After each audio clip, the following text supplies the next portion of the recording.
हाँ तो नमस्कार सभी, कैसे हैं? चलिए उम्मीद करते हैं आप सभी बहुत ही अच्छे होंगे और पढ़ाई कर लेंगे बहुत ही अच्छे तरीके से। आज की वीडियो में हम आप लोग को बताने वाले हैं class 10th science chapter number 3। अगर केमिस्ट्री पढ़ रहे हैं तो केमिस्ट्री का भी चैप्टर नंबर 3 होता है, जिसका नाम हो जाता है हमारा धातु एवं अधातु। इसमें मेंटल और नॉन मेंटल के नाम से हम लोग इसे जानते हैं। तो इस वीडियो में आप लोग को धातु एवं अधातु के जितने भी आपके बुक में पॉइंट है, सभी पॉइंट को वीडियो में एक एक करके जो है थ्योरी को समझाने वाले हैं। लोग इस चैनल पर पहली बार जुड़ रहे हैं तो चैनल को सब्सक्राइब कर लीजिए और सबसे पहले वीडियो पाने के लिए ऑल पर दबा दीजिए। इस वीडियो को आप अपने सभी दोस्तों में जरूर शेयर कर दीजिए। वीडियो को आप सभी दोस्तों लाइक कर लीजिए। आप लोग के अंदर जो भी डाउट होगा जरूर आप लोग वीडियो के कमेंट बॉक्स में लिखिए। आप लोग पिछले यानी चैप्टर नंबर 1 रासायनिक अभिक्रिया एवं समीकरण को नहीं देखे हैं तो उसको जरूर देख लीजिए। और दूसरा चैप्टर हमारा अम्ल क्षारक एवं लवण है, उसको भी नहीं देखे हैं तो जरूर देख लीजिए। उसका लिंक जो है संपूर्ण जितने भी चैप्टर को पढ़ा रहे हैं उसका लिंक जो है वीडियो के डिस्क्रिप्शन बॉक्स में डाल देंगे। वहाँ से आप लोग साइंस के जितने भी चैप्टर अभी तक पढ़ा दिए हैं वहाँ वो सभी देख सकते हैं। वीडियो को हम स्टार्ट करते हैं। हमारा चैप्टर नंबर 3 हो जाता है, केमिस्ट्री के चैप्टर नंबर 3 है, साइंस के भी चैप्टर नंबर 3 है, जिसका नाम है अध्याय 3 धातु एवं धातु। इसके जितने भी इम्पोर्टेंट थ्योरी है सभी को आज की वीडियो में हम कवर करने वाले हैं। यहाँ पर देखिए आप लोग धातु किसे कहेंगे। सबसे पहले आपके मन में जाहिर सी बात है, हम धातु अधातु पढ़ रहे हैं तो आपके अंदर प्रश्न उठता है, पहले हम धातु किसे कहते हैं फिर जान लेते हैं, फिर अधातु किसे कहते हैं उसको भी जान लेते हैं। जिसे कहते हैं वे पदार्थ जो कठोर, चमकीले, अघातवर्धता, तन्यता, धान्विक और उष्ण तथा विद्युत का सुचालक होते हैं, उसे हम धातु कहेंगे। आप लोग ऐसा में समझिए, ये सभी पॉइंट ली है जो कठोर, जो चमकीले हो, जो अघातवर्धता हो, तन्यता हो, धान्विक हो और उष्मा तथा विद्युत के सुचालक हो, इस सभी को हम धातु कहेंगे। आगे हम आप लोग को समझाएंगे। इन जो भी पॉइंट है सभी आपको एक एक पॉइंट को हम डिटेल में आप लोग को आगे समझाएंगे। चलिए यहाँ तक आप लोग समझ लीजिए। जैसे देख लीजिए धातु में हो जाएगा आयरन, हो जाएगा कॉपर, हो जाएगा एल्युमिनियम हो जाएगा ETC। ये सभी जो है धातु है। हमारा दूसरा जो हो जाता है, यहीं पर देख सकते हैं, हमारा दूसरा जो है अधातु किसे कहेंगे तो वे पदार्थ जो कठोर होते हैं, चमकीले, अघातवर्धता, तन्यता, धान्विक ना हो एवं उष्मा तथा विद्युत के कुचालक हो, उसे अधातु कहेंगे। जो हम धातु की परिभाषा दी है उसका ठीक उल्टा यानी अपोजिट बात को ध्यान में रखना है। ये जो है चमकीले नहीं होते हैं, ये अघातवर्धता नहीं होते हैं, इसमें तन्यता नहीं होता है, यह धान्विक भी नहीं होते हैं, यह विद्युत और कुचालक भी नहीं कुचालक होते हैं। तो इन सभी को हम क्या कहेंगे? अधातु कहेंगे। इसको भी अगर आप लोग को जो पॉइंट लिए हैं कठोर, चमकीले, तन्यता, धान और विद्युत के कुचालक होते हैं, सभी पॉइंट को आगे हम डिटेल में एक एक पॉइंट को डिटेल में समझेंगे। जैसे देख सकते हैं यहाँ पर अधातु में हो जाएंगे कोयला, हो जाएंगे कॉपर, हो जाएंगे ऑक्सीजन, हो जाएंगे फास्फोरस, ETC। ये सभी जो है अधातु है। तो चलिए धातु और धातु आप लोग समझ गए। चलिए हम अब बताते हैं डिटेल में धातु के भौतिक गुण धर्म में क्या क्या हो जाएंगे, तो उसको समझा रहे। धातु के जो भी भौतिक गुण धर्म है उसको समझिए लाइन बाय लाइन करके, बहुत ही आसान भाषा में आप लोग को हम समझाने वाले हैं। चलिए देख लीजिए यहाँ पर धातु के भौतिक गुण धर्म क्या क्या है। तो सबसे पहला भौतिक गुण धर्म देख सकते हैं चमक, यानी जो है धातु के अंदर कैसी चमक होती है। जैसे चमक की परिभाषा क्या है, देखिए जितने भी धातु होती है उनकी सतह कैसी होती है? चमकदार होगी। यानी जो भी धातु होंगे उसकी जो सतह होगी यानी उसकी ऊपरी वाला जो भाग होगी वो जो है कैसी होगी? तो वो जो होगा वो कैसा होगा? चमकदार होगा। देखने में लगेगा कैसा? यह चमकीला है, इस तरह रहेगा। जैसे सोना का अगर हम देखेंगे तो इसकी जो है चमक देखेंगे तो ये सोना की जो सतह होगी कैसी होती है? ये जो है सोना जो है चमकीला जैसा रहता है। चांदी हो गया, चांदी का भी सतह जो है कैसा? चमकीला रहता है। फिर लोहा हो गया, ETC, ये सभी जो है हमारा क्या हो जाएंगे? धातु के भौतिक गुणधर्म में चमक के ये सभी हो जाएंगे। जिसकी सतह चमकीले चमकदार हो उसे हम क्या कहेंगे? चमक कहेंगे। तो धातु के भौतिक गुण में यह पहला हो गया। अब चलिए दूसरा को देखिए, कठोरता। यानी जो भी धातु रहेंगे वो बहुत ज़्यादा ठोस रहेंगे, कठोर रहेंगे, उसको तोड़ने पर भी क्या होगा? टूटेगा नहीं। तो यही जो कठोरता, धातु कठोर, सोडियम एवं पोटेशियम, जो भी सभी जितने भी धातु है वो बहुत ज़्यादा कठोर होते हैं। बाकी इसमें कुछ अपवाद कि बहुत ज़्यादा मुलायम होते हैं, जिसे आप जो है चाकू से भी काट सकते हैं। जैसे हम लोग जो सब्जी यार बनाते हैं उसको चाकू से काटते हैं। कुछ यहाँ पर देख सकते हैं धातु जो होता है ये बिल्कुल भी कठोर होते हैं, बहुत ज़्यादा कठोर होते हैं। लेकिन कुछ इसमें जो अपवाद है वो जो है क्या हो जाते हैं, उसको मुलायम होते हैं, उसे हम चाकू से काट सकते हैं। जैसे देख सकते हैं सोडियम धातु मुलायम होते हैं, जिसे जो हम चाकू से काट सकते हैं। तो आप लोग को याद में रख, ऑब्जेक्टिव में पूछे गए धातु कैसे होते हैं तो सीधे आप लोग को वहाँ पर देना है, टिक करना है कठोर। यहीं पर आपके ऑब्जेक्टिव है सोडियम और जो है पोटेशियम कैसा धातु होते हैं, तो ये मुलायम होते हैं। और तीसरा पॉइंट इस बनेगा हम किस धातु को जो है चाकू से काट सकते हैं, तो आपके एग्जाम्पल में दिया रहेंगे, ऑप्शन में दिया रहेगा सोडियम या नहीं तो पोटेशियम दिया रहेगा, इस दोनों में कोई दिया रहेगा तो आप लोग को टिक कर देना है। जैसे आप देख सकते हैं कठोरता में कैसे, तो लोहा देखिएगा कितना ज़्यादा कठोर होता है, तांबा कितना ज़्यादा कठोर होता है, ईटीसी। ये जो है धातु के जो है दूसरा गुण थे, भौतिक गुणधर्म थे, पहला चमक दूसरा कठोरता। अब चलिए हम तीसरा गुणधर्म को देखते हैं, इलेक्ट्रॉन। आप लोग इलेक्ट्रॉन के नाम से धातु तत्व इलेक्ट्रॉन दाता होते हैं, यानी जो भी धातु रहते हैं यह जो है इलेक्ट्रॉन दाता रहती है, यानी जो है यह इलेक्ट्रॉन को देते हैं। जैसे आप देख सकते हैं हमारा सोडियम जो होता है, सोडियम परमाणु संख्या 11 होता है, इसकी जो है इलेक्ट्रॉनिक विन्यास करते हैं तो हमारा 2 आता है, फिर 8 आता है, फिर 1 आता है। जोड़ेंगे तो 2 और 8 10 हो जाएगा, 1 जोड़ेंगे तो 11 हो जाएगा। इसकी 12वीं कक्षा में जो है इलेक्ट्रॉन यानी कितना होने चाहिए, जो दाता है प्लस में होगा तो 8 होगा ना चाहिए। तो यहाँ पर देख सकते हैं ये दोनों हो गया है, ये जो है एक्स्ट्रा 1 हो रहा है, तो ये जो है किसी को क्या कर सकता है, दे देगा। तो ये जो है ये क्या करते हैं, ये जो है दाता रहते हैं, यानी जो है किसी जिसको ज़रूरत पड़ता है यह जो है अपना इलेक्ट्रॉन को क्या करके त्याग करके उसे दे देता है। तो इसमें देखिएगा प्लस आयन के नाम से दर्शाते हैं। जैसे यहाँ पर Na सोडियम को कहते हैं, मैग्नीशियम को Mg। चलिए ये हो गया इलेक्ट्रॉन, ये दाता हो। तीसरा जो है चौथा पॉइंट है रूप, यानी अवस्था कैसी होगी धातु है। इसमें चौथा जो हो जाता है रूप यानी अवस्था।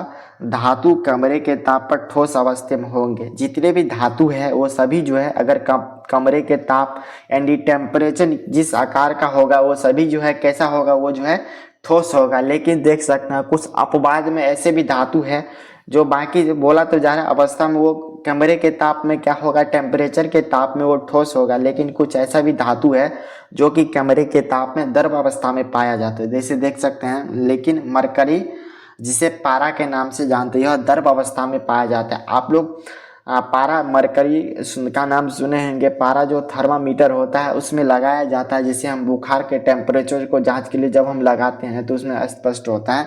तो ये पारा हुए। ये जो है एक ऐसा मात्र धातु है जो कि कमरे के अवस्था में द्रव अवस्था में पाया जाता है। अगर आपके ऑब्जेक्टिव में पूछे गए तो आप लोग को टिक कर देना है ऐसा कौन सा धातु है जो कि कमरे के तापमान में जो है द्रव अवस्था में पाया जाता है, तो आप लोग को टिक कर देना है पारा, या नहीं तो मरकरी दिया रहेगा तो मरकरी को आप लोग को टिक करना है। चलिए आप लोग चौथा पॉइंट तक समझ गए होंगे। अब चलिए हम अगला पॉइंट बताते हैं आप लोग को। अगला पॉइंट यहाँ पर हो जाता है हमारा तन्यता। तन्यता यानी जो तन्यता का मतलब हो पतली तार के रूप में बनाए जा सकते हैं, यानी जो भी तन्यता का मतलब हो जाता है यानी इसको खींच के बड़ा कर देना। धातु को पतली तार के रूप में हम बना जा सकते हैं, इसी को जो है क्या कहते हैं, तन्यता कहते हैं। जैसे आप लोग एग्जाम्पल के सुनिए, अगर 1 ग्राम सोना है, 1 ग्राम सोना है, GOLD गोल्ड में सोना होता है, इसको हम 2 किलोमीटर तार बना सकते हैं। यही इसको जो हम तार खींच के बना जा सकता है, यानी तन्यता का मतलब यही होता है, यानी जो है यानी खींच के बड़ा कर देना, यही जो है तन्यता होता है। जैसे 1 ग्राम जो भी सोना गोल्ड होता है उसको जो हम तीर कर कितने ग्राम तक कितने किलोमीटर तक का तार बना सकते हैं, तो 2 किलोमीटर तक का तार बना सकते हैं। तो आप लोग समझ गए। आप चलिए 5वां पॉइंट हो जाता है छठा पॉइंट, अघातवर्धता। यानी जो है अघातवर्धता का मतलब होता है धातु को पीटकर पतली चादरों के रूप में परिवर्तित कर, यानी जो भी धातु रहेगा उसको जो है कैसे में परिवर्तित करके पतली चादर के रूप में परिवर्तित कर देंगे। जैसे लोहा का देखते हैं आप लोग, लोहे को पीट कर जो है पतला चादर बनाया जा सकता है, जो कि आप लोग जो यानी घर के ऊपर डालते हैं छप्पर के रूप में तो यही हुआ। अघातवर्ता यानी धातु को पीट पीट कर जो है पतली चादरों के रूप में परिवर्तित यानी बदल सकते हैं। तो हमारा छठा गुण ये हो गया भौतिक गुण। अब चलिए हमारा जो यहाँ पर सातवां गुण सकते हैं वे उष्मा के चालक होते हैं। जितने भी धातु होते हैं ये सभी जो है विद्युत के कैसे होते हैं, विद्युत यानी जिससे विद्युत धारा प्रभावित होता है, इसमें जो है विद्युत के चालक होता है। उष्मा के भी ये जो है चालक होते हैं। यहाँ पर देखिए धातु विद्युत व उष्मा के चालक होते हैं। जैसे देख सकते हैं चांदी, तांबा, ये सभी जो है ये क्या है तो विद्युत के चालन करता है। इसमें तो विद्युत जो है एक ओर से दूसरे ओर विद्युत जा सकते हैं। तांबा इसमें भी हो सकता है, लेकिन इसमें भी कुछ अपवाद है देख सकते हैं। लेकिन शीशा, जिसे शीशा और पारा जो है यह जो है उष्मा के क्या होते हैं, कुचालक होते हैं। शीशा का लेड के नाम से भी जानते हैं ये, और जो पारा होता है ये जो है उष्मा के कैसे होते हैं, ये कुचालक होते हैं। तो आप लोग को ऑब्जेक्टिव में पूछे जाएंगे बताइए विद्युत और उष्मा के कुचालक होते हैं क्या, कौन होते हैं, तो आप लोगों को टिक कर देना धातु। जैसे अभी तांबा यहीं पर पूछा जाएगा। शीशा और पारा जो है उष्मा के कैसे होते हैं, तो ऑप्शन में दिया रहेगा कुचालक, तो वहाँ पर कुचालक में टिक कर देना है। चलिए अब आगे पॉइंट बढ़ाते हैं। अगला नंबर पॉइंट हो जाता है 7 हो गया। 8 नंबर पॉइंट देखिए। 8 नंबर पॉइंट है गलनांक, यानी धातु जो है गलनांक यानी जो है टेम्परेचर के आधार पर जो है उसमें टेम्परेचर दिया जाएगा तो धातु जो कैसा होगा वो गलने लगेगा। तो यही धातु गलनांक और घनत्व अधिक होते हैं। लेकिन देखिए धातु जो होते हैं इसमें कमरे के टेम्परेचर पर उसको डाल रहा जाएगा तो वो जो है कैसा होगा, गलने लगेगा। घनत्व का मतलब हो जाता है जैसे यहाँ पर सटे सटे कण रहेंगे, इसी को हम घनत्व कहेंगे। इतने जैसे सटे सटे कण रहेंगे ये, इसी को हम घनत्व कहते हैं। तो ये जो है घनत्व अधिक होते हैं और कम, ये जो है टेम्परेचर के आधार पर यह गलना स्टार्ट हो जाता है। लेकिन इसमें कुछ अपवाद धातु है देख लीजिए। लेकिन सोडियम और पोटेशियम का गलनांक और घनत्व बहुत ही कम होता है। यानी जो है जो भी सोडियम है और पोटेशियम इसको हम अगर उष्मा भी देंगे तो ये गलेगा भी बहुत ज़्यादा कम और इसका घनत्व भी बहुत कम होता है। यानी बहुत ही सटे सटे होता है, इसमें थोड़ा थोड़ा हटा भी रहता है। ये जो है बहुत ज़्यादा सटे सटे होते हैं इसका घनत्व। तो आप लोग इसको पॉइंट को समझ गए गलनांक में।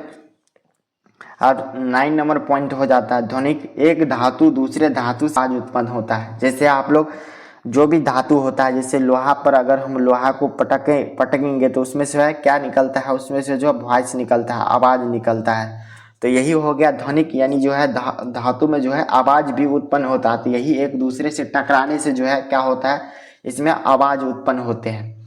हमारा 10 नंबर पॉइंट है ऑक्साइड, यानी धातु के ऑक्साइड प्रवृत्ति के होते हैं। यानी धातु जो होंगे इसके जो भी ऑक्साइड होंगे ये कैसे होंगे, तो ये क्षारक प्रवृत्ति के होंगे। तो आप लोग इस सभी पॉइंट को याद रखना। अब चलिए हम जिस तरह हम धातु के गुण को देख लिए, भौतिक गुण को, अब चलिए हम अधातु के भी जितने भी भौतिक गुण हैं उस सभी को देखेंगे। इसमें क्या होगा, धातु में जो भी पॉइंट देखे थे और धातु में जो भी पॉइंट देखे थे, हमारा जो धातु था उसके जो भी पॉइंट थे इसके ठीक क्या होगा, अपोजिट होगा, यानी उल्टा होगा। उसमें जो बात सीधा रूप में बोला गया था यह जो है उसका सीधे सीधे क्या करेगा, उल्टा करेगा। यही जो है अधातु के भौतिक गुण होते हैं। जैसे आप देख सकते हैं हमारा पहला जो हो जाता है भौतिक गुण में चमक, यानी धातु में चमक नहीं होते हैं। उसमें जो क्या था, धातु में चमक होते हैं, लेकिन जो है इसमें बिल्कुल भी धातु में चमक नहीं होते हैं। लेकिन जो है इसमें देख सकते हैं कुछ जो है अपवाद भी है। जैसे देख सकते हैं आयोडीन की चमक होती है, जो होता है यह जो है कैसा होता है, इसमें चमक होता है का। जैसे एग्जाम्पल में धातु में चमक नहीं होते हैं, कार्बन हो गया, कोयला हो गया, इसमें जो है बिल्कुल भी चमक नहीं होता है। लेकिन देख सकते हैं आयोडीन में जो है क्या होता है, चमक होता है। तो ठीक इसका अपोजिट जा रहा है, उल्टा जा रहा है। अगला हमारा दूसरा पॉइंट हो जाएगा कठोरता, यानी धातुएं होते हैं, जैसे जो भी धातु रहेंगे ये जो है कठोर नहीं होंगे। जैसे आप कोयला का एग्जांपल लीजिए, अगर हम कोयला को फोड़ेंगे तो ये जो है तुरंत बहुत जल्दी ये क्या होता है, फूट जाता है। क्या होता है, फूट जाता है। यहीं पर धातु सब जो होता है वो कैसा, बहुत ज़्यादा कठोर होता था, लेकिन ये जो है तुरंत इस पर मारेंगे तो ये जो है कैसा हो जाएगा, टूट जाएगा। जैसे लेकिन इसमें कुछ अपवाद है, देखिए जैसे कोयला ये जो है क्या था इसका एग्जांपल, लेकिन हीरा जो है सबसे कठोर अधातु है। अगर आपको ऑब्जेक्टिव में पूछा जाएंगे सबसे कठोर अधातु कौन सा है, तो आप लोग को क्या करना है, वहाँ पर हीरा को टिक करना है। तो धातु कैसे होते हैं, कठोर तो नहीं होते हैं, लेकिन एक अपवाद में है हीरा जो कि बहुत ज़्यादा क्या होते हैं, कठोर होते हैं। तो आप लोग को इस पॉइंट को याद रखना है। चलिए हम अगला पॉइंट हमारा हो जाता है अवस्था, यानी अवस्था का मतलब वही रूप हो गया, रूप अवस्था सेम ही हुआ। अधातु कमरे के ताप पर या तो ठोस या तो गैसीय अवस्था में होता है, यानी जो भी हमारा अधातु है वो तो कमरे के जो भी टेम्परेचर दिया जाएगा उसमें जो है या तो वो ठोस अवस्था में, सॉलिड अवस्था में रहेगा, या तो कैसे अवस्था में, गैस अवस्था में रहेगा। लेकिन इसमें जो है कुछ ऐसा अपवाद धातु भी है और धातु भी है जो कि ये जो है द्रव अवस्था में पाया जाता। धातु जो है सिर्फ द्रव अवस्था में पाया जाता था, लेकिन जो इसमें एक अपवाद धातु है और धातु है ब्रोमीन जो कि द्रव अवस्था में, कमरे के ताप पर द्रव अवस्था में पाया जाता है। अगर आपके ऑब्जेक्टिव में पूछा गया कमरे के ताप पर द्रव अवस्था में अधातु कौन से है, तो आप लोग को टिक करना है एक ही अधातु है जिसका नाम है और है, लेकिन याद रखना है ब्रोमीन आप लोग का राइट आंसर हो जाएगा। अब चलिए हम आगे नंबर देखते हैं। अगला हो जाता है तन्यता, जो है जिसमें धातु को यानी बड़ा बनाया जा सकता, लेकिन अतन्यता का मतलब धातु को पतली तार के रूप में बनाया नहीं जा सकता। इसको अगर हम बनाएंगे तो जो भी अधातु रहेगा उसको हम अगर ऐसे ऐसे खींचेंगे तो ये कैसा हो जाएगा, ये बीच बीच से क्या हो जाएगा, टूट जाएगा। तो यही जो है तन्यता का मतलब होता था। अधातु को हम पतली तार के रूप में क्या कर सकते हैं, तो बना नहीं सकते हैं। तो आप लोग इस पॉइंट को भी समझ गए होंगे। अगला पॉइंट हो जाता है हमारा 5वां नंबर अघातु वर्धता, यानी अधातु को पीट कर पतली चादर के रूप में भी हम क्या करते हैं, परिवर्तित नहीं कर सकते। इसको जो अगर हम पीटेंगे तो इसको भी, ये भी क्या होगा, जहाँ से पीटेंगे उसको एक बार पीटेंगे वहीं से वो टूट जाएगा। तो इसको जो है पतली चादर के रूप में नहीं, लेकिन धातु जो भी जो हम पीट पीट कर पतली चादर के रूप में बनाते थे, लेकिन अधातु को अगर तोड़ेंगे तो क्या हो जाएगा, वहीं पर खत्म हो जाएगा, पतली चादर ही बनेगा नहीं। चलिए ये पॉइंट समझ गए। अगला पॉइंट हमारा हो जाता है जो भी, यानी जो है 6ठा नंबर पॉइंट है, देख सकते हैं हमारा विद्युत व ऊष्मा के चालक होते हैं। और धातु जो है यह कैसा होता है, विद्युत और ऊष्मा के अधातु विद्युत और ऊष्मा के कुचालक होते हैं। ये समझना है विद्युत और ऊष्मा के चालन किस तरह करता है। तो अधातु जो भी है वो जो है क्या करेगा, विद्युत और ऊष्मा के क्या करेंगे, ये कुचालक। अगर इस धातु में अगर हम करंट को डालेंगे तब पर भी जो है इसमें क्या होगा, करंट उत्पन्न नहीं होगा। लेकिन देख सकते हैं इसमें भी एक अपवाद है, ग्रेफाइट है जो कि विद्युत का सुचालक होता है। अगर ग्रेफाइट में अगर हम लाइन देंगे तो ये क्या होगा, इसमें करंट आ जाएगा। जैसे आप लोग देख सकते हैं पेंसिल होता था, पेंसिल अभी भी है, उस पेंसिल के बीच वाले जो काले काले भाग होते हैं, अगर दोनों साइड से आप लोग छील के उसमें अगर करंट देना चाहेंगे तो करंट आ सकता है, लेकिन आप लोग को ऐसा करना नहीं क्योंकि करंट लग जाएगा।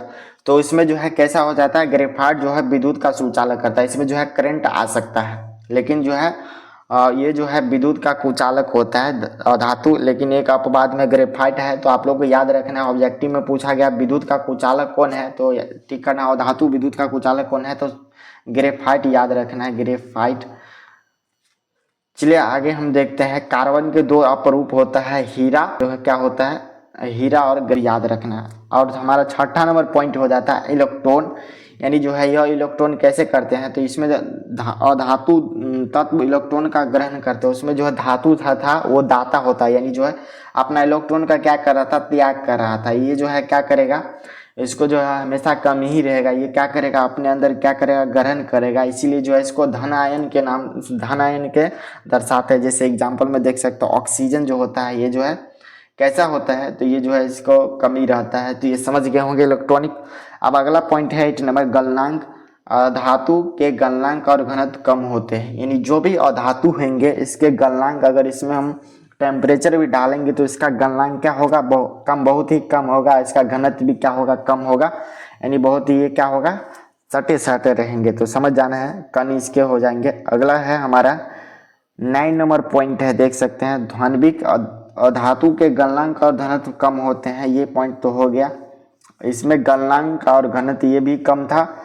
और हमारा 10 नंबर पॉइंट है ऑक्साइड, और धातुओं के ऑक्साइड अम्लीय होते हैं, जो कि हमारा जो धातु था उसका जो है कैसी प्रवृत्ति थी, वो जो है क्षारीय था। लेकिन जो है अधातु जो है इसका ऑक्साइड अगर करेंगे तो ये जो है किस प्रवृत्ति के हो जाएगा, ये जो है अम्लीय प्रवृत्ति के होंगे।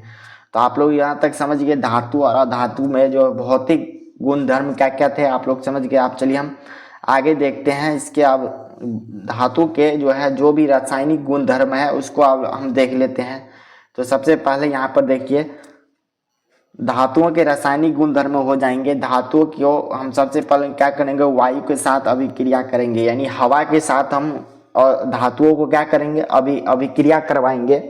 जैसे यहाँ पर देखिए धातुएं ऑक्सीजन के साथ अभिक्रिया करके धातु ऑक्साइड बनाते हैं, यानी जो भी धातुएं होती है वो जो है ऑक्सीजन के साथ क्या करेगी, अभिक्रिया करेगा, तो वो जो है क्या करेगा, धातु ऑक्साइड का क्या करेगा, यहाँ पर निर्माण करेगा। जैसे एग्जाम्पल के रूप में देखिए यहाँ पर धातु प्लस ऑक्सीजन और ये जो है क्या करे, अभिक्रिया करेगा, तो धातु ऑक्साइड का क्या करेगा, यहाँ पर ये निर्माण करेगा। एग्जाम्पल के तौर पर देखिए हम लिए हैं Mg, ये जो है क्या हो गया, एक धातु हो गया। O2 जो ऑक्सीजन है, इसको अगर अभिक्रिया कराएंगे तो Mg यानी मैग्नीशियम ऑक्साइड का क्या कर रहा है, यहाँ पर निर्माण कर रहा है। दूसरा पॉइंट यहाँ पर 2Cu प्लस O2 यानी जो है कॉपर और ऑक्सीजन के साथ अगर अभिक्रिया कराएंगे तो 2Cu यानी कॉपर ऑक्साइड, यहाँ पर 2 इसीलिए लिख दिए क्योंकि इसे जो है साइड बैलेंस ले।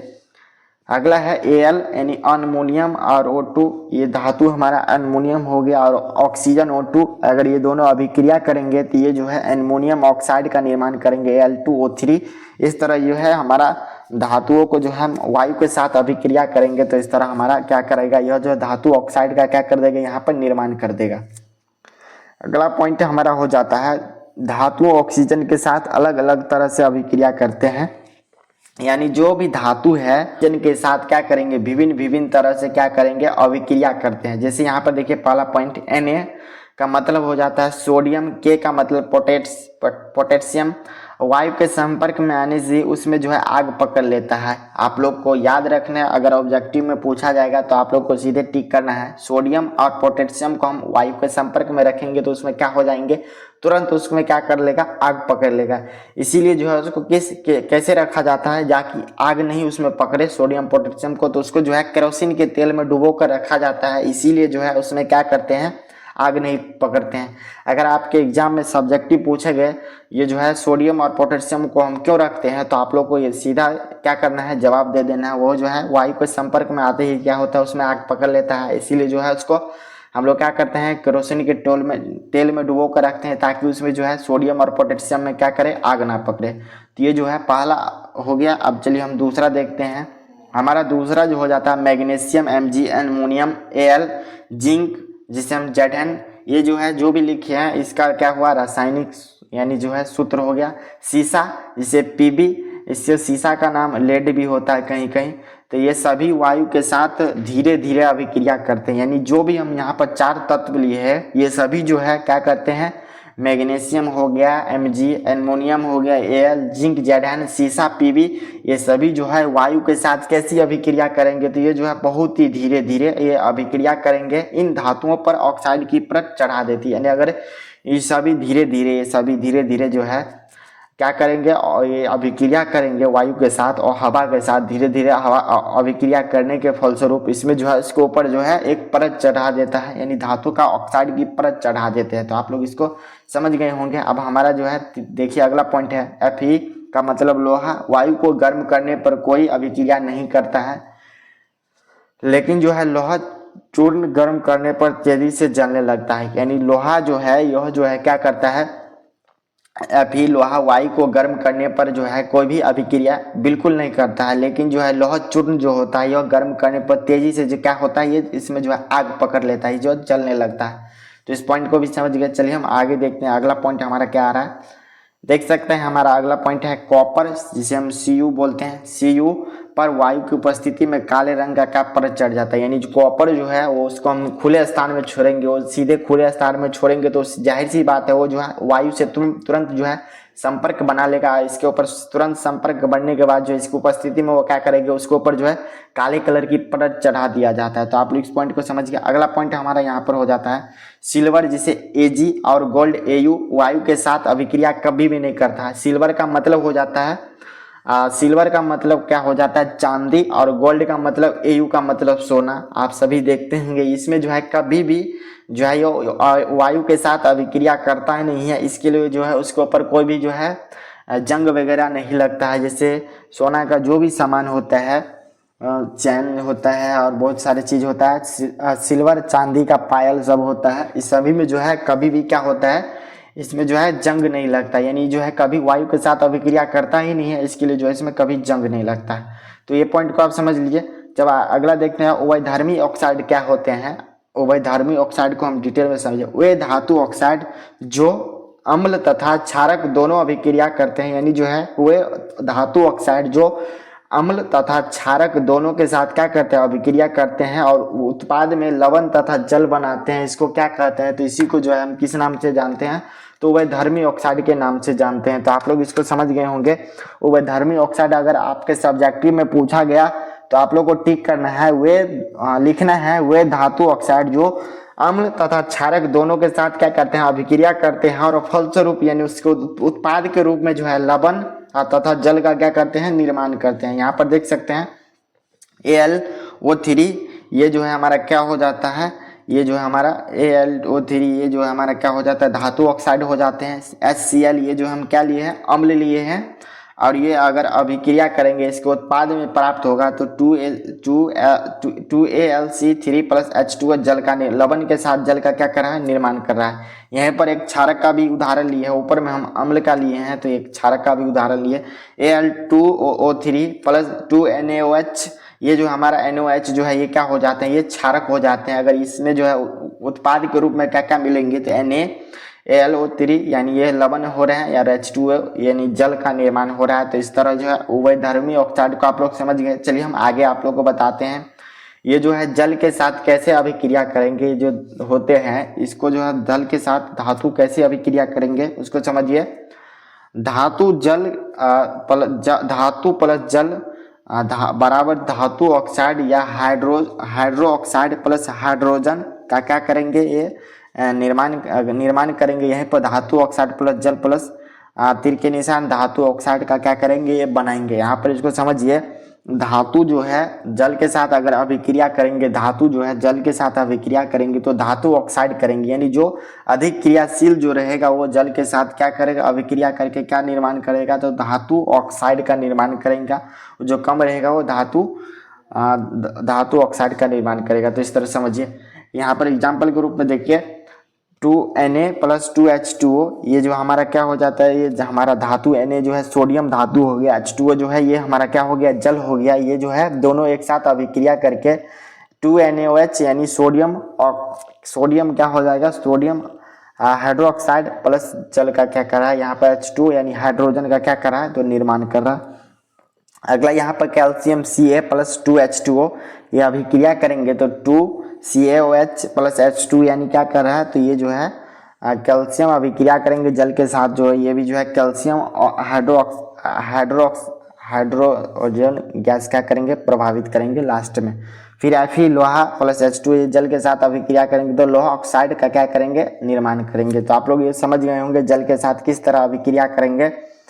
अब यहाँ पर देखिए कुछ जो है अलग अलग धातु जल को अलग अलग अवस्था में क्या करते हैं, तो अभिक्रिया करते हैं। जो भी अलग अलग धातु होते हैं वो जो है अलग अलग जल के साथ क्या करेंगे, तो अपना अवस्था के अनुसार जो है वो अभिक्रिया करेंगे। तो पहला यहाँ पर देखिए सोडियम और पोटेशियम, जिसे सोडियम को Na, पोटेशियम को K, कैल्शियम को Ca ठंडे पानी के साथ अभिक्रिया करेंगे। ये जो है तीन धातु सोडियम, पोटेशियम और कैल्शियम ये जो है कैसे पानी के साथ अभिक्रिया करेंगे, जो यानी पूरे ठंडे पानी हो उसके साथ ये अभिक्रिया करते हैं। दूसरा देखिए एल्युमिनियम Al और आयरन Fe, जिंक Zn जल वाष्प के साथ अभिक्रिया करते हैं, यानी जो भी हम जैसे पानी गर्म करते हैं उसमें जो वाष्प बनता है यानी ऊपर जाता है वाष्प, उसके साथ ये जो है क्या करेंगे, तो अभिक्रिया जल वाष्प के साथ अभिक्रिया करेंगे। कौन कौन से धातु हो जाएंगे, तो यहाँ पर एल्युमिनियम हो जाएंगे, आयरन हो जाएंगे और जिंक धातु, ये सभी धातु हो जाएंगे। अब चलिए हम अगला देखते हैं और किसके साथ अभिक्रिया करेंगे।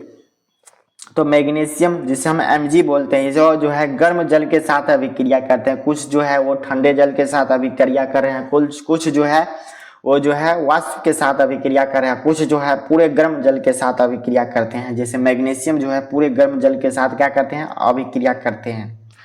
अगला यहाँ पर देखिए कैल्शियम जिसे हम Ca, मैग्नीशियम Mg अभिक्रिया के दौरान जल की सतह आ जाते हैं। यानी यह जो है कैल्शियम और मैग्नीशियम जो है अभिक्रिया के दौरान जो है यह क्या हो जाते हैं, तो जल की सतह आ जाते हैं, क्योंकि उत्पन्न हाइड्रोजन गैस के बुलबुले CaMg सतह पर चिपक जाते हैं। यानी जो है मैग्नीशियम और हमारा कैल्शियम ये दोनों अभिक्रिया करेंगे तो यह जो जल के सतह पर आ जाएंगे, क्योंकि इसमें जो है क्या कौन सी गैस उत्पन्न हो रहा है, तो इसमें जो है हाइड्रोजन गैस उत्पन्न हो रहे हैं। इसके जो भी बुलबुले होते हैं वो जो है उसकी यानी गैस उसके सतह पर आकर क्या कर देते हैं, चिपक जाते हैं। किस किस पर, CaMg यानी कैल्शियम और मैग्नीशियम की सतह पर। अगला हमारा हो जाता है सिल्वर, जिसे Au, गोल्ड Ag।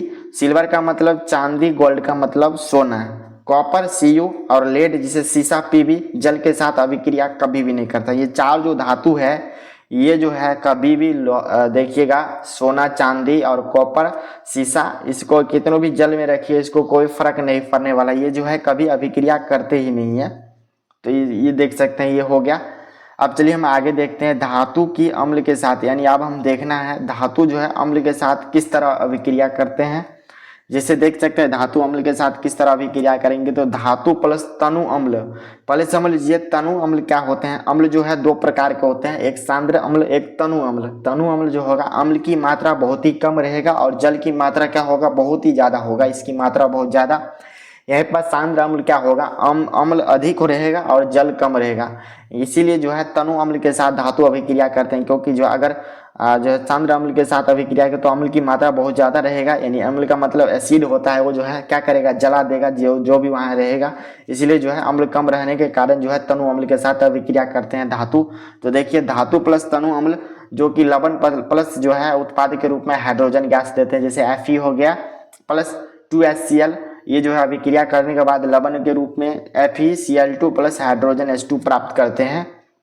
फिर हमारा अगला पॉइंट हो जाएगा एग्जाम्पल 2Al प्लस 6HCl, ये अम्ल हो जाएंगे। फिर ये अभिक्रिया करने के दौरान 2AlC3 प्लस 3H2 जो है प्राप्त कर देंगे। तो आप लोग समझ गए तनु अम्ल क्या हो गया, सांद्र अम्ल क्या। तनु अम्ल का मतलब अम्ल की मात्रा बहुत ही कम हो और जल की मात्रा अत्यधिक हो, और सांद्र अम्ल का मतलब हो जाता है, ये जो हम पिछले चैप्टर 2 में जब पढ़ा रहे थे उसको तभी बताए थे, अम्ल अधिक रहेगा और जल की मात्रा बहुत ज्यादा क्या होगा, कम होगा। तो अगर आप पिछले वीडियो को नहीं देख रहे हैं तो जरूर उस वीडियो को देख लीजिए, उसका लिंक जो है वीडियो के डिस्क्रिप्शन बॉक्स में डाल देंगे, वहां से आप लोग देख सकते हैं। चलिए हम आगे देखते हैं, चौथा पॉइंट जो हो जाएगा धातुओं की अन्य धातु लवण के साथ किस तरह अभिक्रिया करेंगे। यानी जो है जो भी धातु रहेगा वो जो है अन्य धातु लवणों के साथ किस तरह अभिक्रिया करेंगे। तो धातु A यहाँ पर मान लेते हैं, फिर लवण विलयन B, और ये जो अभिक्रिया करेंगे तो लवण विलयन A प्लस धातु B का निर्माण करेंगे। जैसे एग्जाम्पल में देखिए Fe प्लस CuSO4, ये जो है अभिक्रिया करते हैं तो हमारा जो है FeSO4 और Cu जो है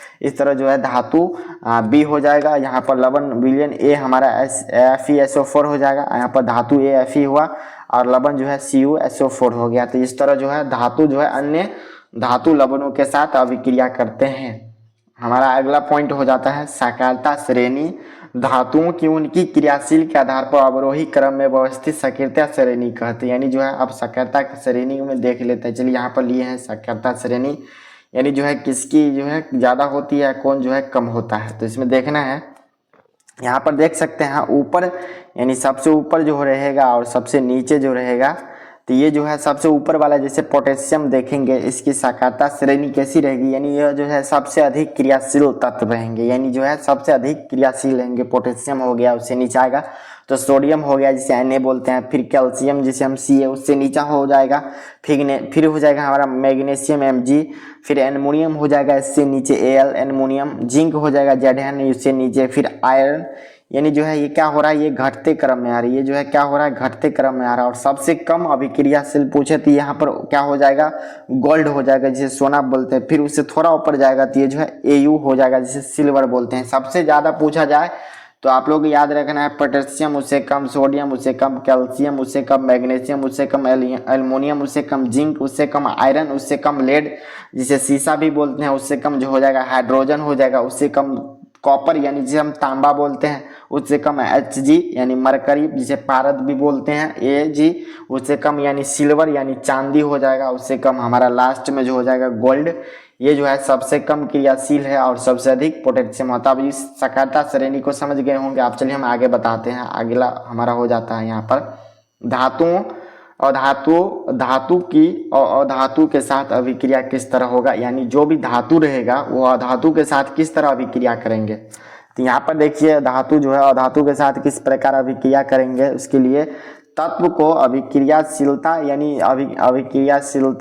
यानी संयोजकता का मतलब होता है बाहरी कोश पूर्ण करने की प्रवृत्ति के रूप में समझ सकते हैं। जैसे देख सकते हैं तत्व जो भी रहेगा उसको अभिक्रियाशीलता यानी बाहरी जो भी उसके कक्ष होंगे उसको पूर्ण यानी रहना चाहिए, पूर्ण प्रवृत्ति के रूप में समझ सकते हैं। दूसरा जो है धातु संयोजकता यानी बाहरी कोश में इलेक्ट्रॉन त्याग कर धन आयन बनाते हैं, यानी जो है यहाँ पर देख सकते हैं हमारा Na जो होता है इसकी यानी परमाणु संख्या 11 होता है। इसकी बाहरतम कक्ष में इसको करेंगे तो हमारा तोड़ेंगे तो इलेक्ट्रॉन 2 8 और 1 आ रहा है। इसकी बाहरतम कक्ष में 1 आ रहा है, जबकि हमें पूर्ण आना चाहिए 8 आना चाहिए। तीसरी कक्ष में तो नहीं हो रहा है, तो ये जो है एक एक्स्ट्रा दे रहे हैं। तो ये जो क्या करेंगे, ये जो है अपने धन आयन को क्या करेंगे यहाँ पर त्याग कर देंगे। तो ये जो है इलेक्ट्रॉन यानी धन आयन देते हैं, त्याग करते हैं और धन आयन बनाते हैं। यहीं पर दूसरा हो जाएगा अधातु जो कि बाहरी कोश में इलेक्ट्रॉन ग्रहण करके ऋण आयन बनाते हैं। एक देख सकते हैं यहाँ पर Cl जो है हमारा क्लोरीन, इसको हम इलेक्ट्रॉनिक विज्ञान देंगे 2 8 7 हो रहा है। इसमें देखिए हमें 8 पुराना है या नहीं, तो इसको क्या करेंगे एक लेंगे किसी से। तो यहाँ पर धातु जो है देखिए ये जो है बाहरी कक्ष में 1 लेंगे तो यहाँ पर 8 हो जाएगा। तो इसको इस तरह 8 8 इस तरह हमारा हो जाएंगे कितना, तो ये हो जाएगा पूर्ण हो जाएगा। तो यहाँ पर क्या करेंगे, ये जो है किसी का आयन जो है क्या करेंगे ग्रहण करेंगे, इसीलिए जो है ऋण आयन कहलाएंगे यानी माइनस के फॉर्म में कहलाएंगे और धन आयन प्लस कहलाएंगे। तो आप यहाँ तक समझ गए। चलिए आगे देखते हैं। ऐसे यौगिक जो इलेक्ट्रॉन के आदान प्रदान द्वारा बनते हैं उसे हम आयनिक यौगिक के नाम से जानते हैं। आपके सब्जेक्टिव में पूछा जाएगा आयनिक यौगिक क्या है, तो आप लोग को उत्तर देना है ऐसे यौगिक जो इलेक्ट्रॉन के क्या करते हैं आदान प्रदान करते हैं, आदान प्रदान द्वारा बनते हैं, उसे हम आयनिक यौगिक करते हैं। जैसे देख सकते हैं यहाँ पर NaCl का निर्माण किस किस तरह हुआ। तो NaCl जो है किस किस से निर्माण होता है, एक जो है Na से जो है निर्माण होता है। तो Na का देखेंगे तो ये जो है हमारा कितना है, इसकी तोड़ेंगे संयोजकता ये इसका 11 होता है परमाणु संख्या। इसको तोड़ेंगे तो 2 8 1 इस तरह टूट रहा है। तो यहाँ पर देखें Na प्लस ये दे रहा है और ये एक जो है ये दे रहा है किसी को। तो यहाँ पर इसका देखेंगे तो ये Na का 2 और 8 हो जाएगा, ये किसी को दे रहा है तो ये प्लस होके यहाँ पर 1 दे रहा है, तो यहाँ पर घट रहा है। यहाँ पर Cl देख सकते हैं प्लस में E यहाँ पर देख सकते हैं और Cl माइनस ये देखिए इसकी यानी Cl की संख्या हो जाएगा 2 8 7 हो जाएगा, प्लस यहाँ पर 1 ले रहा है और यहाँ पर देखिएगा ये पूरा हो जाएगा। तो तब 2 8 8 इस तरह फॉर्म में पूरा जाएगा। तो ये जो हो गया ऐसे यौगिक जिसे हम आयनिक यौगिक के नाम से जानते हैं। अब चलिए देखिए आयनिक यौगिक के कुछ गुण धर्म भी होते हैं, उसके अंदर क्या क्या गुण होते हैं, क्या क्या क्वालिटी है उसको देखेंगे। तो ये देखिए यहाँ पर भौतिक अवस्था, पहले भौतिक प्रकृति को देखेंगे। आयनिक यौगिक जो भी इसके गुण धर्म होंगे, सबसे पहले इसमें यह जो है कैसा होगा, ये जो है सबसे पहले सॉलिड होगा। ये जो है बहुत ही ज़्यादा आयनिक यौगिक क्या होंगे सॉलिड होंगे यानी ठोस होंगे।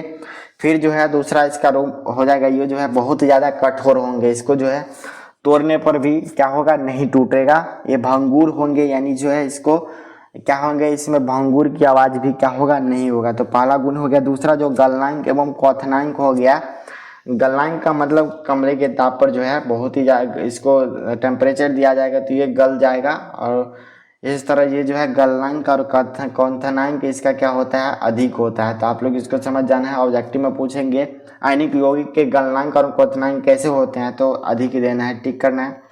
अगला फिर हो जाता है घुलनशील यानी घुलनशीलता, यानी जो है जल जो है घुलनशील परंतु पेट्रोल जो है केरोसिन में जो है अघुलनशील होते हैं। यानी जो भी जल होते हैं ये जो है कैसे होते हैं आयनिक यौगिक, ये घुलनशील होता है। लेकिन यहाँ पर पेट्रोल और केरोसिन का जो तेल होता है इसको पानी के अंदर डालने के बाद ही आप इसको देख पाएंगे ये जो है क्या होते हैं ऊपर में लग जाते हैं। ये जो है बिल्कुल भी क्या होते हैं घुलनशील नहीं होते। यहीं पर अगर कलर आर को पानी के साथ अगर मिक्स किया जाएगा तो क्या हो जाएगा वो घुल जाएगा। लेकिन जो है पेट्रोल और केरोसिन ये डीजल सब होता है ये सभी क्या होंगे तो घुलेंगे नहीं। अगला चौथा पॉइंट हो जाता है विद्युत की चालकता, यानी जो है आयनिक यौगिक जो है विद्युत का किस तरह चालन करते हैं। आयनिक यौगिक जलीय विलयन और गलित रूप से विद्युत का चालन करते हैं, यानी जो आयनिक यौगिक होंगे ये जलीय विलयन, यानी जल में जो भी विलयन होगा ये घुलित रूप से जो है विद्युत का क्या करते हैं, चालन करते हैं, यानी जो है विद्युत धारा प्रभावित हो सकते हैं, लेकिन ठोस अवस्था में जो है विद्युत का चालन बिल्कुल भी नहीं करेंगे। ये जो है जल के रूप में रहेगा, यानी द्रव अवस्था के रूप में रहेगा, तो ये जो है चालन कर लेगा। अगर ये सॉलिड बन जाएगा, अगर शॉर्ट बन जाएगा, ठोस बन जाएगा, तो इसमें जो है विद्युत भी जो है बिल्कुल भी विद्युत का चालन नहीं होगा। अगला पॉइंट हो जाता है अधातु की प्राप्ति, यानी जो भी अधातु है उसको किस तरह प्रभाव यानी प्राप्त किया जाता है। तो इसको जो है ये देख सकते हैं 3 विधि द्वारा जो है प्राप्त करता है, यानी अधातु की प्राप्ति। सबसे पहले खनिज की प्राप्ति कैसी होती है, तो पृथ्वी पर प्राकृतिक रूप से उपस्थित तत्वों एवं यौगिकों को खनिज कहते हैं, यानी जो पृथ्वी हमारा है इसमें जो भी उपस्थित तत्व है एवं इसके यौगिक है, इसी को जो है शॉर्ट फॉर्म में बोलते हैं खनिज। इसी को हम खनिज के नाम से जानते हैं। सीधे आपको सब्जेक्टिव में पूछा जाएगा खनिज क्या है, खनिज किसे कहते हैं, खनिज क्या खनिज कहलाता है, तो आपको सीधे टिक कर देना है, वहाँ पर लिख देना है पृथ्वी पर प्राकृतिक रूप से, यानी पृथ्वी पर जो है ईश्वरक रूप से उपस्थित जो भी तत्वों एवं यौगिक है उसको हम क्या कहेंगे, सीधे खनिज के नाम से जानते हैं। यहाँ पर अयस्क क्या होते हैं, तो अयस्क को जानिए, वे खनिज जिसमें धातु अधिक मात्रा में पाए जाते हैं और उनमें निकालना लाभकारी होता है उसे अयस्क कहते हैं। यानी जो अयस्क होते हैं इसमें जो है खनिज जो है वे खनिज जिसमें धातु अधिक मात्रा में पाए जाते हैं, धातु में जो है खनिज क्या होंगे, अधिक मात्रा में पाए जाता है और उसमें निकालना लाभकारी होता है, यानी लाभ होता है, इसी को क्या कहेंगे, अयस्क के नाम से जानते हैं। अगला पॉइंट देखिए गेंग किसे कहेंगे, तो पृथ्वी से निकले गए अयस्कों में रेत मिट्टी आदि जैसे अशुद्धियां पाई जाती है, इसी को हम गेंग कहेंगे। जैसे हम देखिए जिस तरह हम जो है खनिज को निकाले थे तो उसमें अयस्क प्राप्त हुआ था, अयस्क में कुछ जो है अशुद्धि हो जाता है, जिससे उसमें रेत आ जाता है, मिट्टी आ जाता है, इसी सब को जो अशुद्धि रहते हैं उसी को हम गेंग के नाम से जानते हैं। अब देखिए धातु की प्राप्ति किस किस आकार में हो सकता है, यानी अयस्कों का शुद्धिकरण, यानी जो भी अयस्क होगा उसको हम शुद्ध एक करके शुद्ध करके देख सकते हैं। दूसरा अधातुओं का निष्कासन करके, यानी अधातु उसमें जो भी रहेगा उसको क्या करेंगे, एक साथ निष्कासित करके। और तीसरा धातु का परिष्करण, यानी उसमें कुछ अशुद्धि और ये शुद्धिकरण और निष्कर्षण के बाद भी जो है उसमें कुछ क्या हो जाएगा, अशुद्धि हो जाएगा, उसको शुद्ध करने पर यही जो परिष्करण कहलाते हैं। तो आप लोग यहाँ तक समझ गए। आप चलिए देखिए अयस्कों को स्मृति यानी शुद्धिकरण किस किस विधि द्वारा हम कर सकते हैं, कैसे कैसे कर सकते हैं। ये जो है अनेक विधियां हैं, लेकिन यहाँ पर 4 विधि लिखे हैं। और विधि है जैसे यहाँ पर पानी में साफ करके जो भी अयस्क रहेंगे उसको अगर हम शुद्ध करना है तो उसको जो क्या करेंगे, पानी में डालकर उसको हम क्या करेंगे, पानी रहेगा तो उसको क्या होगा, जो भी कचरा रहेगा नीचे हो जाएगा, उसको हम छान लेंगे। दूसरा छान कर इसके अंदर जो भी रहेगा अशुद्धि उसको जो है हम जो कचरा रहेगा वो पानी के द्वारा बाहर निकल जाएगा, और उसके बाद जो बचेगा उसको हम छान कर क्या कर सकते हैं, तो अलग कर सकते हैं। तीसरा रसायनों का उपयोग करके, यानी जो भी केमिकल होते हैं उसका उपयोग करके जो है अयस्कों को क्या कर सकते हैं, तो शुद्ध कर सकते हैं। चौथा हो जाएगा चुंबक, यानी जो भी जैसे कुछ उसमें जो भी लोहा टाइप का रहेगा उसको हम चुंबक द्वारा उसको अगर छाटेंगे तो चुंबक विधि द्वारा भी क्या हो जाएगा, तो अयस्कों का हम शुद्धिकरण यानी इसको हम अलग कर सकते हैं। ये 4 विधि इंपॉर्टेंट था। अगर आपके सब्जेक्टिव में पूछा जाएगा अयस्कों का शुद्धिकरण के 4 विधि को लिखे, तो आप इस तरह लिख के, अगर 5 मार्क्स में पूछा गया तो इसको थोड़ा थोड़ा डिटेल में बता देना है, हो गया 4-5 मिल गया। अगर 2 में पूछा गया तो इन सभी पॉइंट को लिख देना। चलिए अब आगे देखते हैं। यहाँ पर देखिए यानी संसारण क्या कहते हैं। ये जो पहला चैप्टर जब हम पढ़ाए थे वहाँ पर भी बताए थे संसारण क्या है। तो यहाँ पर देखिए संसारण किसे कहेंगे, धातुएं अपने आसपास अम्ल आद्र वे वायु के संपर्क में आने से संसारित हो जाती है, इसी को संसारण के नाम से जानते हैं। जो भी धातु है आपस में अम्ल हो जाए, चाहे आर्द्रता हो जाए, चाहे वायु यानी हवा के संपर्क में आएगा तो इसको जो है क्या हो जाएगा, इसके अंदर संसारित यानी जंग लग जाएगा। जैसे यहाँ पर देख सकते हैं एग्जाम्पल के सिल्वर में जो है क्या हो जाता है, कभी कभी काला परत चढ़ जाता है, ये संसारण के गुण है, उदाहरण है। लोहे में जंग लग जाता है, ये भी संसारण का उदाहरण है। कॉपर पर हरे रंग का क्या हो जाता है, परत चढ़ जाता है, ये भी जो है क्या संसारण का उदाहरण है। अब चलिए इसको देखते हैं संसारण से सुरक्षा यानी जो है इसके क्या क्या बचाव हो सकते हैं। तो इसको देखिए संसारण से सुरक्षा, धातु को संसारण से बचाने के लिए निम्नलिखित विधियां हैं, यहाँ पर इसको उपयोग कर सकते हैं। अगर सब्जेक्टिव में पूछा जाए संसारण क्या है तो उसको लिख देना ऊपर वाले पॉइंट को। अब पूछा गया सब्जेक्टिव में संसारण से बचाने के उपाय बताए, 2-4 उपाय बताए, तो आप लोग को उसको भी लिखना है। जैसे पहला हो गया पेंट करके, यानी जो भी जिस जगह पर अगर वो संसारित हो रहा है वस्तु तो वहाँ पर क्या करेंगे, कलर यानी पेंट करके कर सकते हैं। वहाँ पर तेल लगाकर, यानी जो भी तेल होता है उस तेल को लगा के वहाँ पर क्या कर सकते हैं, तो संसारण से बचा सकते हैं। यसद लेपन का मतलब होता है जिंक, यानी जिंक की परत उस पर चढ़ा देना, यही असद लेपन हो जाता है। यानी वहाँ पर जिंक लगा के क्या कर सकते हैं, बचाव कर सकते हैं। क्रोमियम लेपन कर सकते हैं। 5वां हो जाता है एनोडीकरण या मिश्र धातु बनाकर जो है उसको क्या कर सकते हैं, तो संसारण से बचा सकते हैं।